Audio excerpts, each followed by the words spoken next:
Ready? One, two, three, start. In a study examining the impact of the COVID 19 pandemic on women working in Pakistan's informal sector, one of the women we interviewed said that she feared that her loss of income over the lockdown period, the resulting indebtedness, and the continued impact on her and her husband's income, even after the lockdown period, would mean that she would not be able to send any of her children back to school when schools reopened. Full stop.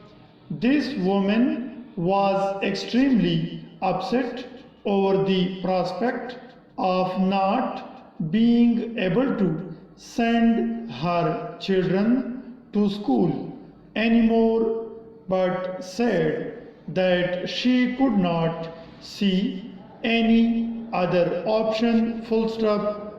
She anticipated her income would continue to be lower than the pre-pandemic period for quite some time, and given that her priority for food, shelter, and healthcare was higher than education, she felt she had no choice. Full stop. Moreover, she also had to pay back the debts that had accumulated over the last few months. Full stop. New paragraph. This is not the story of just one household. Full stop. A lot of low to middle income households already have or will face the prospect of similar situations this year. Full stop. The academic year is not only going to be shorter this time round, as we lost a few months due to closure of schools. It is going to be a disrupted one too, as we can expect micro lockdowns to continue throughout the year until either the virus subsides or we have good medicines for prevention and or cure. Full stop. But the main problems in education for the coming year and beyond are going to be elsewhere. Full stop. New paragraph. Though schools have opened in stages in the month of September, according to some reports, a substantial proportion of children have not yet come back to classes. Full stop.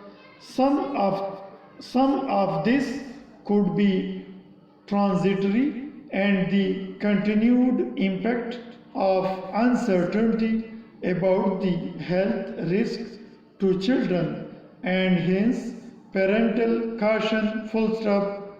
But some of it is due to other factors related to loss of parental income, learning losses over the last 6 months, and other disruptions to families' lives that have resulted from the pandemic. Full stop. And we can be sure that whatever the impact on enrollment and dropout rates, there will be a differentially more severe impact on girls of school going age as compared to boys of school going age, full stop.